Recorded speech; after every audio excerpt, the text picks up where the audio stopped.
Bom dia, irmãos. Bom dia. Está saindo o som aí? Ok? Está saindo o som? Tranquilo? Beleza? Bom dia a todos também que estão em casa.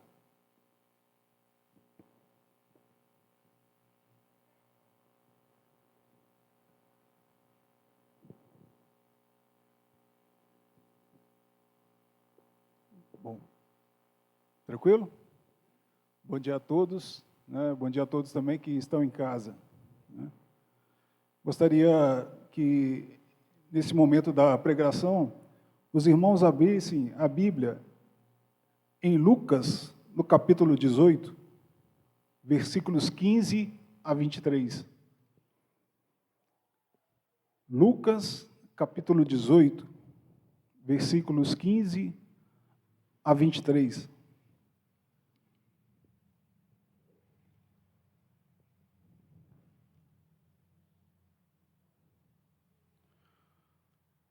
Eu, antes de começar a trabalhar a mensagem, eu gostaria de dizer que na semana passada nós tivemos um pequeno problema, né?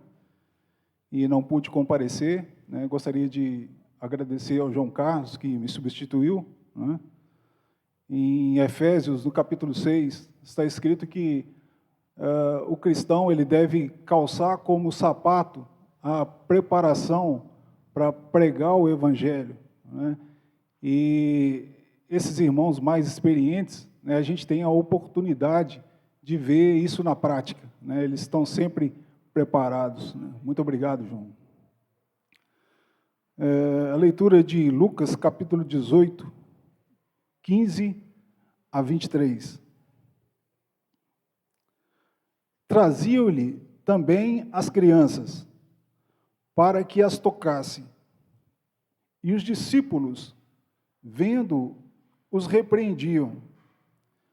Jesus, porém, chamando-as para junto de si, ordenou: deixai vir a mim os pequeninos, e não os embaraceis, porque dos tais é o reino de Deus. Em verdade vos digo, quem não receber o reino de Deus como uma criança, de maneira alguma entrará nele. Certo homem de posição perguntou-lhe: bom mestre, que fazei para herdar a vida eterna? Respondeu-lhe Jesus: por que me chamas bom? Ninguém é bom, senão um que é Deus. Sabe os mandamentos: não adulterarás, não matarás, não furtarás, não darás falso testemunho, honra teu pai e a tua mãe. Replicou-lhe ele: tudo isso tenho observado desde a minha juventude. Ouvindo Jesus, disse-lhe: uma coisa ainda te falta. Vende tudo o que tens, dá aos pobres e terá um tesouro nos céus. Depois, vem e segue-me. Mas, ouvindo ele estas palavras, ficou muito triste, porque era riquíssimo. Por esses dias, eu tenho lido na Bíblia sobre graça. E talvez tenha escolhido esse tema, mas por uma necessidade da alma mesmo, né? Porque há uns 15 dias eu tenho trabalhado muito pressionado, né? Eu tenho passado por uns momentos de pressão, né, no trabalho, né, em decorrência de coisas que são comuns, né, acontecer, né, com todos, né, mas quando acontece, né, não é um momento bom.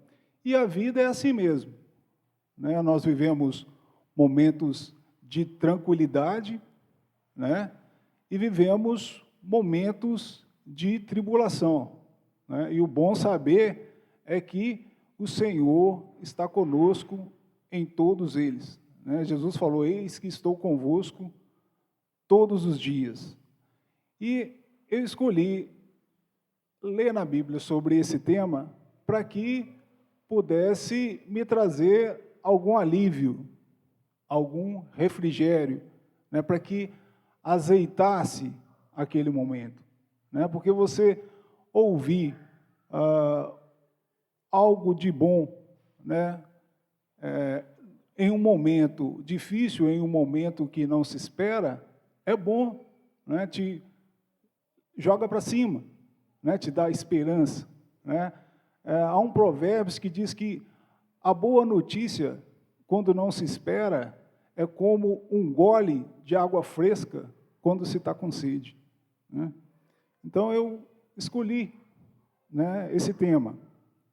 E é interessante que estudar ler, né, sobre graça na Bíblia, além de te trazer leveza, né, um alívio, ele também te faz pensar em quem você realmente é, né? É como se te colocasse diante de um espelho e você visse ali as suas limitações, né, a sua imperfeição, né, as suas falhas, e as aceitasse e ficasse alegre, porque a despeito delas, você é aceito e amado por Deus, né? Mesmo sendo quem você é, né? Não há nada que você possa fazer, né, ou ter, ou saber, que vá fazer com que Deus te ame mais do que Ele te amou, né? E mais do que Ele demonstrou, né, por você. E nessa oportunidade eu gostaria de compartilhar algumas referências, né? Não com a intenção de te instruir, né? Porque eu sei que você sabe, né? Você vive nela, na graça, mas para te lembrar, né, como eu fui ajudado. A respeito do que é graça, né, eu gostaria de ler, existem várias referências, né, eu vou compartilhar com vocês algumas, né, que me ajudaram, sobre o que é Efésios, capítulo 2, versículo 8. Efésios, capítulo 2, versículo 8.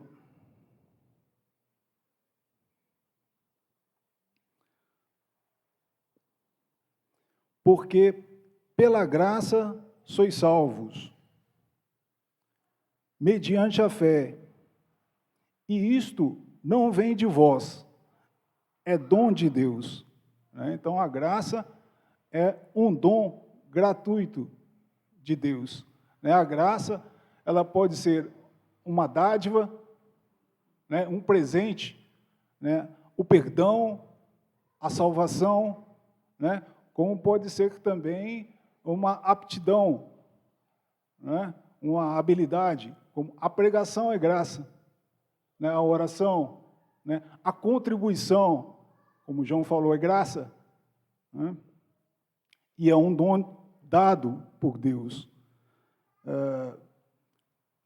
Gostaria de fazer uma referência sobre de quem ela é dada, na verdade, né? O que é Efésios capítulo 2, 8, e por quem ela é dada, Romanos 15, 15. Romanos 15, 15.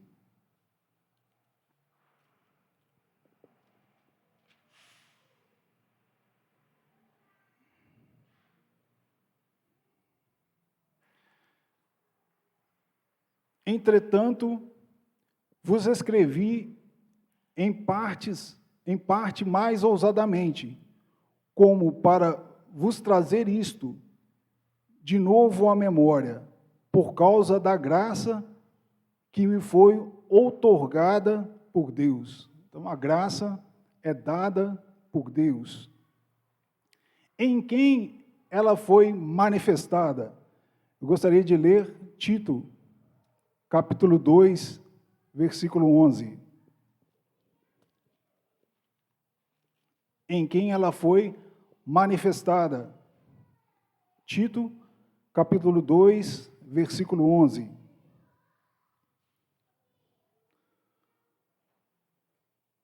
Porquanto a graça se manifestou salvadora a todos os homens. 2 Timóteo, capítulo 1, versículo 9. 2 Timóteo, capítulo 2, 2 Timóteo, capítulo 1, versículo 9.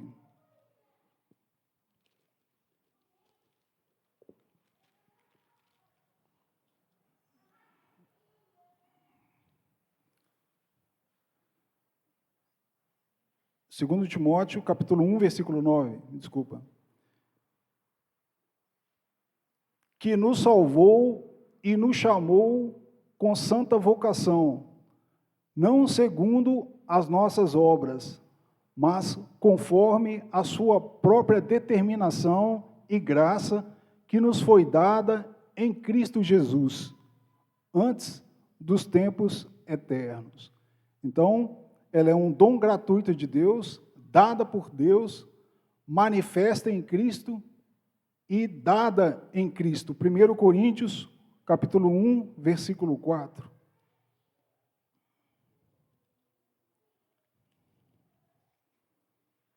Primeiro Coríntios, capítulo 1, versículo 4.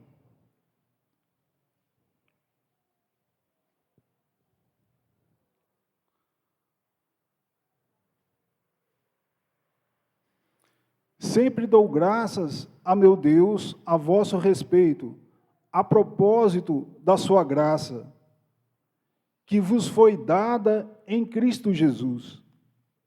Então, essas são algumas referências, tem outras, como eu disse, mas foram referências que me ajudaram a pensar sobre esse assunto, que é a graça. É um dom gratuito de Deus, dada por Deus, manifesta em Cristo e dada em Cristo.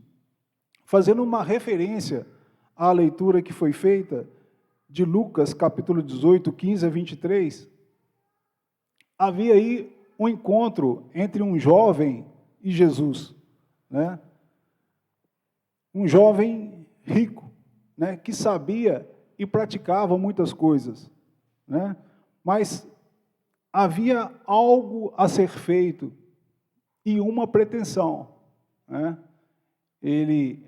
A pergunta que ele fez foi: o que eu devo fazer para herdar a vida eterna?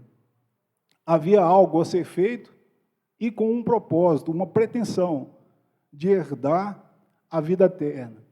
E ele foi confrontado, como eu disse, que a graça, pensar, aprender sobre a graça, nos faz pensar sobre quem nós somos. Ele foi confrontado com o que ele realmente é, com as suas limitações, com o que ele era, e o que ele achava que era. Então, ele foi confrontado com aquilo que ele não conseguiria fazer, por causa das suas limitações, das suas imperfeições. E ele podia admiti-las e dar espaço à graça, mas ele não fez. Se a gente tomar como referência Paulo ele foi um homem tão bom quanto esse jovem, no tocante à observância e à prática da lei. Mas ele deixou de lado aquilo que lhe poderia dar algum mérito, para poder viver pela graça.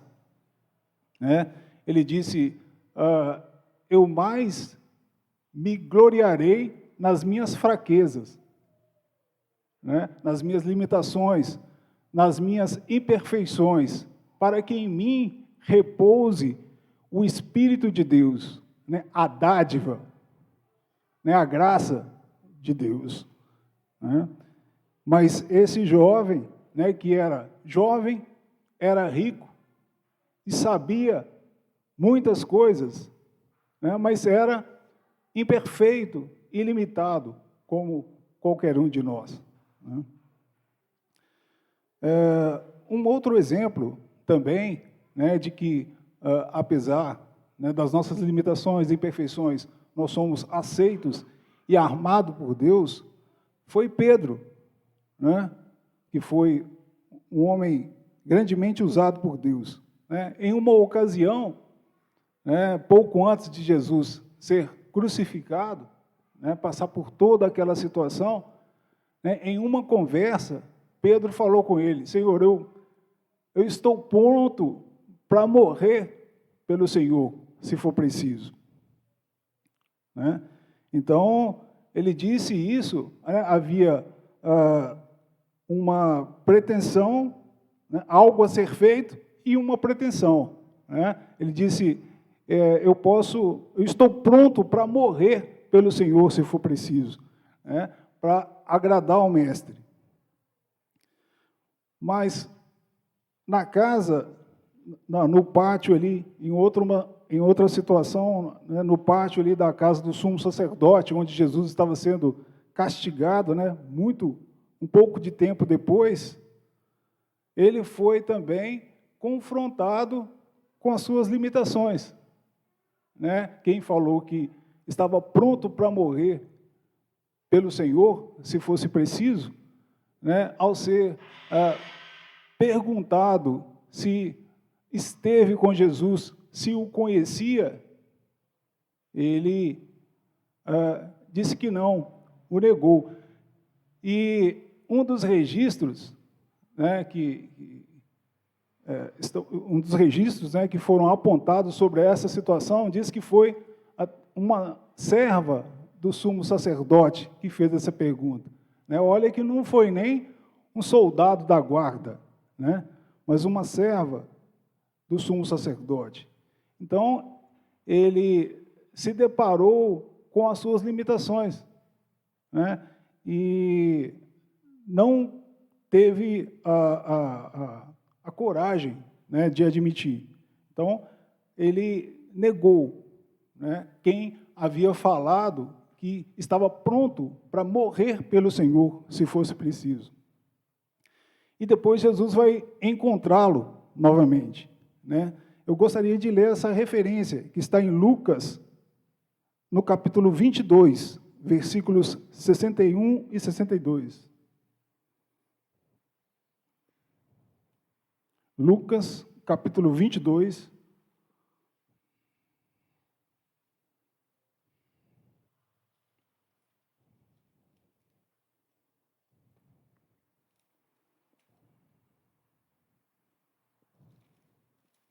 Lucas, capítulo 22, versículos 61 e 62, né, que registra esse encontro que Pedro teve com Jesus, depois de o tê-lo negado.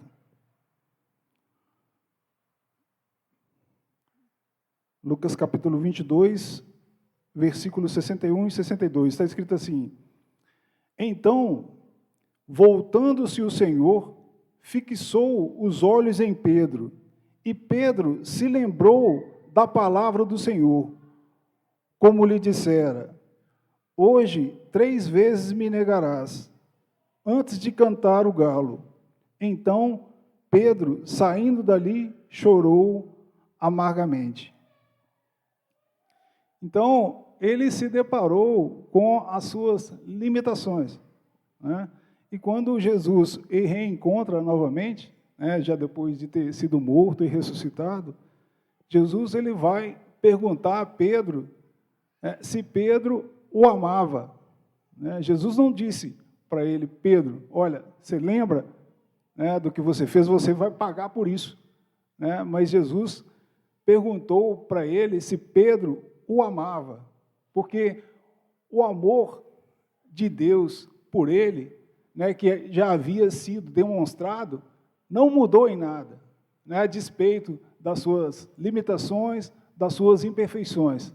Né, mas o que faltava ali era a expressão de amor de Pedro por ele, né, porque o amor, né, de Deus por ele não havia mudado, a despeito, né, das suas imperfeições.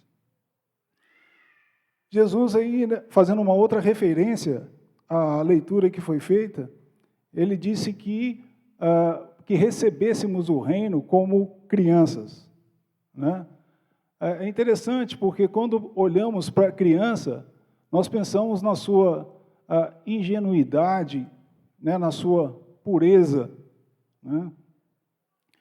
Mas não observamos na sua incapacidade de fazer algo para pretender alguma coisa, né? Tudo que uma criança recebe é de presente, né? Elas são incompetentes para fazer algo para merecer qualquer coisa. Então, é de graça, né? É como presente. Eu gostaria de concluir, né, dizendo que não há algo que possamos fazer para merecer, e por mais que façamos, não deixará de ser graça.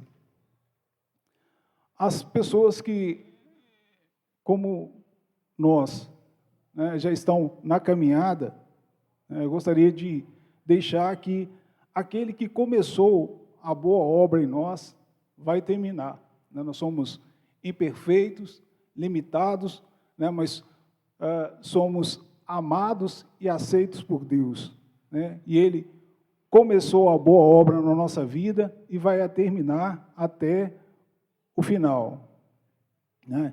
E que, como eu disse, que o motivo de eu ter buscado na Bíblia, estudar, aprender sobre graça, o que me levou foi uma necessidade da alma, é que sempre quando precisamos, nós encontramos, né? Nós temos esse acesso ao trono da graça.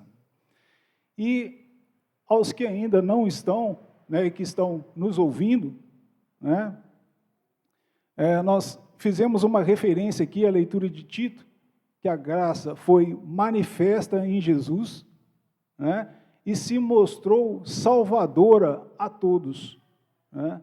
Ela se mostrou salvadora àquele jovem da leitura, né? E ele não aproveitou a oportunidade. E você? Né? Não perca a oportunidade, né? Procure saber mais sobre Jesus e entregue a sua vida a Ele. Gostaria de agradecer, né, a oportunidade e te desejar uma boa semana. Que Deus possa abençoar a todos.